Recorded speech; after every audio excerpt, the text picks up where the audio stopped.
सभी साथियों को मेरा नमो बुद्धाय, जय भीम, जय मूल्यवासी। साथियों, बहुजन मुक्ति पार्टी का प्रथम राष्ट्रीय अधिवेशन ये भोपाल मध्य प्रदेश में होने जा रहा है और ये अधिवेशन है 25 सितंबर 2022 को। समय रहेगा सुबह 10 बजे से और दिन है रविवार। तो मुझे लगता है साथियों कि बहुजन समाज की जो पार्टियां हैं उन पार्टियों में से शायद बहुजन मुक्ति पार्टी है जो प्रथम राष्ट्रीय अधिवेशन आयोजित कर रही है। लेकिन आज के समय में अगर देखा जाए कि बहुजनों की जितनी पार्टियां हैं उनमें से अगर कोई पार्टी राष्ट्रीय अधिवेशन लगाती है तो इसमें तो मुझे केवल बहुजन मुक्ति पार्टी ही दिखाई दे रही है। खैर, इस कार्यक्रम का उद्घाटन सत्र रहेगा सुबह 11 बजे से 2 बजे तक और कार्यक्रम के उद्घाटक है माननीय LR नैयर, पूर्व मुख्य आयुक्त आयकर विभाग, जालंधर, पंजाब से। कार्यक्रम में मुख्य अतिथि रहेंगे मान्यवर सिमरनजीत सिंह मान, सांसद, सिंगरूर लोकसभा क्षेत्र एवं राष्ट्रीय अध्यक्ष शिरोमणि अकाली दल, अमृतसर, पंजाब। इसमें विशेष अतिथि के रूप में रहेंगे मौलाना सैयद मसूद असद हुसैन अल मदानी। आप है सदर अवताय दारुल उलूम देवबंद, उत्तर प्रदेश।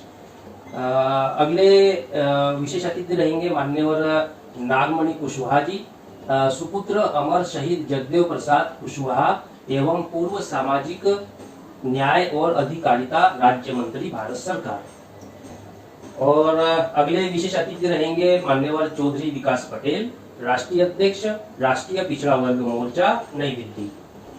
और इसमें सभी सत्रों के प्रमुख मार्गदर्शक, इसमें जो प्रमुख मार्गदर्शक है वो रहेंगे मान्यवर वामन मेश्राम, राष्ट्रीय अध्यक्ष भारत मुक्ति मोर्चा, नई दिल्ली। साथियों, इस अधिवेशन में विभिन्न विषय रखे गए हैं जिन विषयों पर चर्चा की जाएगी और समाज के लोगों को संदेश देने का कार्य किया जाएगा, राजनीतिक संदेश देने का कार्य किया जाएगा। तो वो विषय जो रखे गए हैं उसे हम एक एक करके पढ़ते हैं। पहला है कि अगर इस देश का लोकतंत्र जिंदा रखना है तो देश का चुनाव मुक्त, निष्पक्ष और पारदर्शी होना चाहिए और इस देश में एक मजबूत विरोधी दल होना चाहिए। यह एक कोटेशन है जो डॉक्टर बाबा साहब अम्बेडकर ने 28 अक्टूबर 1951 जालंधर, पंजाब में दिया था। तो बाबा साहब के इस कोटेशन को विषय बनाया गया है। फिर अथवा में विषय दिया गया है कि क्या ईवीएम से लगातार चुनाव कराने से लोकतंत्र जीवित रह सकता है, एक विश्लेषण।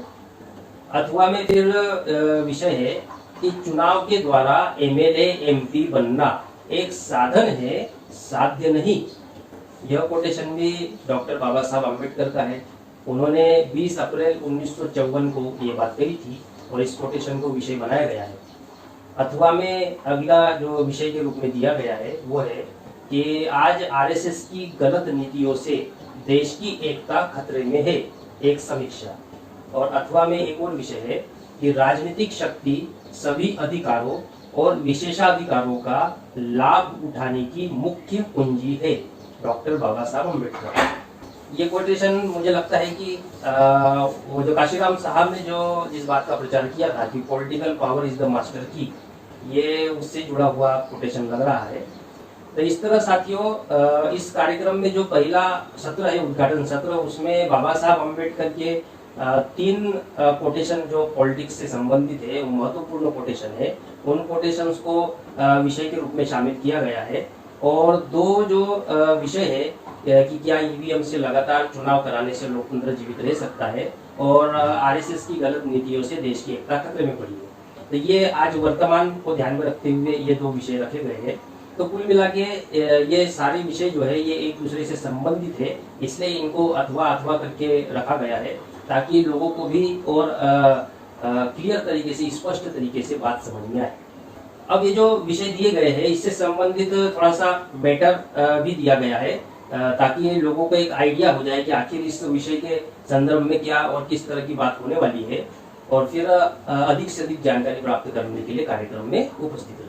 तो इसमें जो मैटर है वो है कि संविधान निर्माता डॉक्टर बाबा साहब अम्बेडकर ने जालंधर, पंजाब में 28 अक्टूबर 1951 को अपने भाषण में कहा था कि लोकतंत्र को जीवित रखने के लिए 2 बातें बहुत जरूरी है।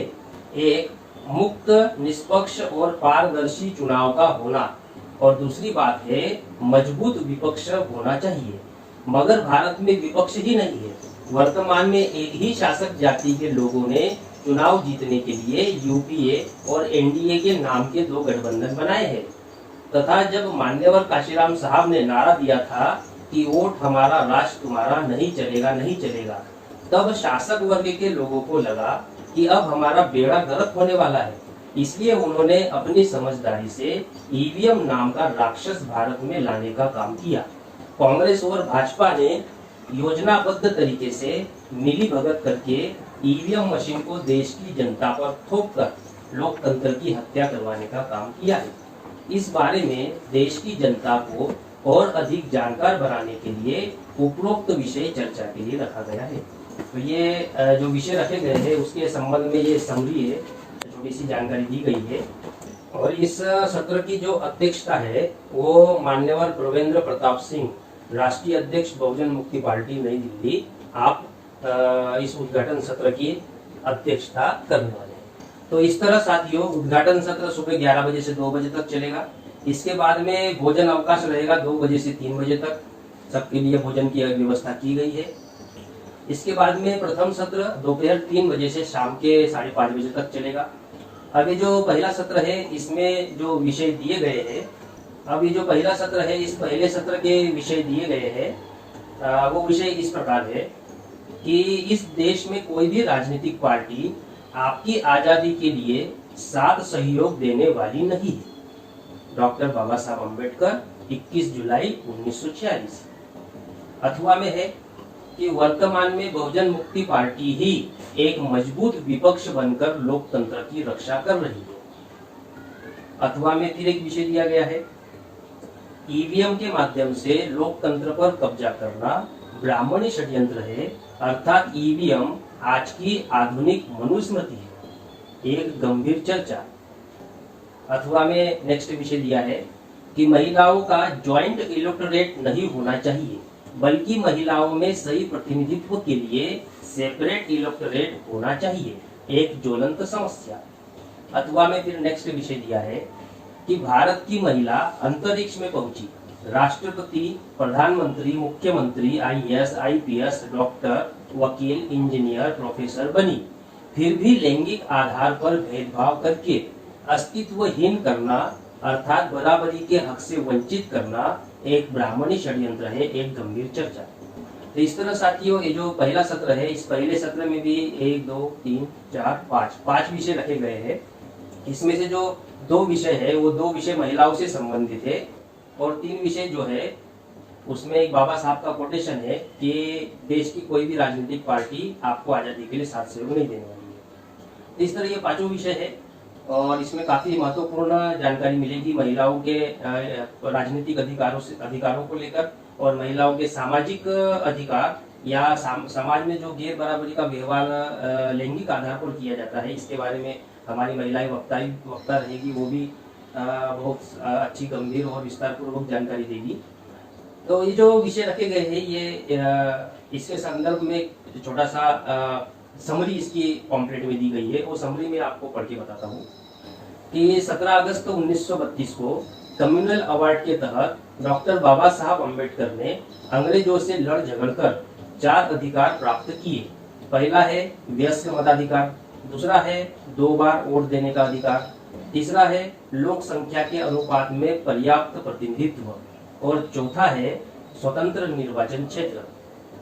तो इसके विरोध में गांधी जी ने आमरण अनशन करके 24 सितंबर 1932 को पूना पैक्ट के द्वारा ज्वाइंट इलेक्टोरेट के माध्यम से हमारे अधिकारों की बलि लेने का काम किया, तथा SC ST में वास्तविक प्रतिनिधि चुनवाने के बजाय नामित प्रतिनिधि चुनवाकर समाज में दलाल और भड़कों का निर्माण किया। आज भाजपा और कांग्रेस मिलजुल कर षड्यंत्र पूर्वक महिलाओं के लिए भी ज्वाइंट इलेक्टोरेट लागू करना चाहती है।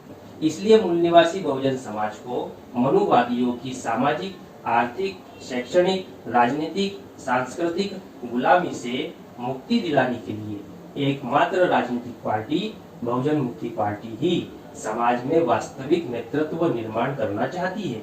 और देश में एक मजबूत विपक्ष की भूमिका निभा रही है। इसलिए उपरोक्त विषय पर देशवासियों को और जानकार बनाने के लिए उपरोक्त गंभीर विषयों को चर्चा के लिए रखा गया है। इसके बाद में शाम 5:30 बजे से 6 बजे तक चाय के लिए अवकाश होगा और शाम को 6 बजे से 9 बजे तक फिर दूसरे सत्र का कार्यक्रम शुरू होगा। अब ये जो दूसरा सत्र है, इस दूसरे सत्र का विषय रखा गया है, वो विषय इस प्रकार है कि संविधान के अनुच्छेद 82 में प्रावधान है कि सभी जातियों और समाज के वर्गों को समान रूप से लाभ देने के लिए देश की जनगणना को पुनर्निर्धारित किया जाना चाहिए, लेकिन सरकार ओबीसी जनगणना पर मौन है। यानी ये ओबीसी से संबंधित ये विषय है। और अथवा में नेक्स्ट विषय है कि सामाजिक विषमता ही प्रजातंत्र के विनाश का कारण बनेगी। मुझे इस बारे में कोई संदेह नहीं। डॉक्टर बाबा साहब अम्बेडकर, 22 दिसंबर 1952, पुणे, लॉ लाइब्रेरी हॉल। अगला विषय है कि मैं बहुत मुश्किल से इस आंदोलन के कारवा को इस स्थिति तक लाया हूँ। यदि मेरे समाज के लोग इस कारवा को आगे नहीं ले जा सके तो पीछे भी मत जाने देना। बाबा साहब अम्बेडकर, ये बाबा साहब का कोटेशन है जिसको विषय बनाया गया है। अगला है समाज को गुमराह करने वाले नेताओं पर कड़ी नजर रखनी चाहिए। डॉक्टर बाबा साहब अम्बेडकर, 1 जुलाई 1954। अगला विषय है वर्तमान में बहुजन मुक्ति पार्टी में तोड़फोड़ करने वाले लोगों से सावधान रहना चाहिए, एक गंभीर चिंतन। और अगला विषय है जिस व्यवस्था परिवर्तन की बात हम लोग करते हैं वह व्यवस्था सत्ता पर नियंत्रण किए बगैर प्राप्त होने वाली नहीं है, एक गंभीर चिंतन। तो इस तरह साथियों, ये जो दूसरा सत्र है, इस दूसरे सत्र में ओबीसी का सब्जेक्ट है, बाबा साहब अम्बेडकर के 3 कोटेशन है और बहुजन मुक्ति पार्टी का जो संगठनात्मक मामला है उससे संबंधित विषय है, तोड़फोड़ से संबंधित विषय है। और जो व्यवस्था परिवर्तन हम करना चाहते हैं उसके लिए राजनीतिक व्यवस्था की या राजनीतिक सत्ता की क्या महत्ता है, उसकी क्या महत्व है, उसके बारे में विस्तार से इस दूसरे सत्र में अध्यक्ष महोदय द्वारा जो अध्यक्षता करेंगे उनके द्वारा ये बात बताई जाएगी। तो इन विषय के संबंध में भी सारांश में एक मैटर दिया हुआ है कि वो मैटर इस प्रकार है कि पिछले 7 वर्षों से नरेंद्र मोदी प्रधानमंत्री है और ओबीसी का प्रधानमंत्री होने के बाद भी ओबीसी की जाति आधारित जनगणना नहीं हो रही है, जबकि संविधान में जनगणना को पुनर्निर्धारित करने का प्रावधान है। इसके बाद भी सरकार ओबीसी की जाति आधारित जनगणना न कराकर पिछड़े वर्गों के साथ अन्याय कर रही है। हाल ही में देश ने आजादी का 75वां अमृत महोत्सव मनाने का काम किया, जबकि देश में सामाजिक विषमता और छुआछूत अभी भी बरकरार है। राजस्थान जालोर जिले के सुडाना गांव के इंद्र कुमार मेघवाल को सामाजिक विषमता के कारण ही एक सवर्ण अध्यापक ने पीट कर मार डाला। यह इसका सबसे बड़ा उदाहरण है। बहुजन मुक्ति पार्टी के द्वारा आज देश में वंचित, पीड़ित, प्रताड़ित लोगों को इकट्ठा करके व्यवस्था परिवर्तन करने के लिए शक्ति का निर्माण किया जा रहा है, जिससे दुश्मन बहुत भयभीत है और डीएमपी में तोड़फोड़ करने का असफल प्रयास कर रहे हैं।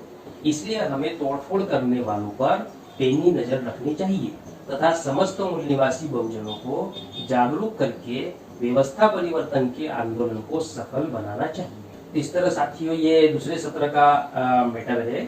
तो मैं इस वीडियो के माध्यम से आप सभी लोगों से यही अपील करता हूँ कि ये बहुजन मुक्ति पार्टी का राष्ट्रीय अधिवेशन है और पार्टी का राष्ट्रीय अधिवेशन है, इसका मतलब आप ये मत समझिए कि यहाँ भाषणबाजी का कार्यक्रम होगा, क्योंकि ये पार्टी भी एक तरीके से कैडर बेस या कैडराइज पार्टी है। इसके कार्यकर्ता कैडर बेस कार्यकर्ता है और जो विषय रखे गए हैं इन विषयों को पढ़ने के और सुनने के बाद आपको भी इस बात को समझ में आया होगा कि कोई भी पॉलिटिकल पार्टी इस तरह के विषय नहीं रखती है। बहुजन समाज के ही कई सारी पार्टियां हैं, लेकिन वो इस प्रकार के विषय नहीं रखती है ताकि समाज को जागरूक किया जाए। ये बहुजन मुक्ति पार्टी का ही पॉम्पलेट मैं देख रहा हूँ कि जिसमें अलग अलग विभिन्न विषय रखे गए हैं। इतिहास से जुड़े हुए, बाबा साहब के कोटेशन से जुड़े हुए, महिलाओं से जुड़े हुए विषय है, ओबीसी से जुड़े विषय है और वर्तमान की राजनीति से जुड़े हुए विषय है। तो ये एक केवल भाषणबाजी करने वाला या पार्टी का केवल एक भाषणबाजी का मंच या कार्यक्रम नहीं है, बल्कि इसमें आपको बहुत सारी जानकारी मिलेगी। बाबा साहब के राजनीतिक आंदोलन से जुड़ी हुई बहुत सी जानकारी आपको इसमें मिलेगी। इसमें बड़े बड़े हमारे वक्तागण आ रहे हैं। वामन मेश्राम साहब प्रमुख मार्गदर्शक रहेंगे। अध्यक्षता मान्यवर परमेंद्र प्रताप सिंह जी करेंगे। तो और पूरे भारत से बड़े बड़े विचारवंत इस कार्यक्रम में शिरकत कर रहे हैं। तो आप सभी लोगों से मेरा यही कहना रहेगा कि इसे केवल पार्टी का या भाषणबाजी का अधिवेशन ना समझे, बल्कि एज ए पॉलिटिकल जानकारी देने के उद्देश्य से कि आखिर पॉलिटिक्स कैसे करनी चाहिए, पॉलिटिक्स के बारे में बाबा साहब ने क्या बताया है, ये सारी जानकारी देने के उद्देश्य से आप भोपाल में 25 सितंबर को जरूर पहुंचे और इस कार्यक्रम को जरूर अटेंड करें। कार्यक्रम में भोजन की, चाय पानी की सारी व्यवस्था है। तो आप लोग इस कार्यक्रम में आएंगे और तन मन धन से इस अधिवेशन को अपना साथ सहयोग देंगे, ऐसी मैं आप सभी लोगों से आशा करता हूँ।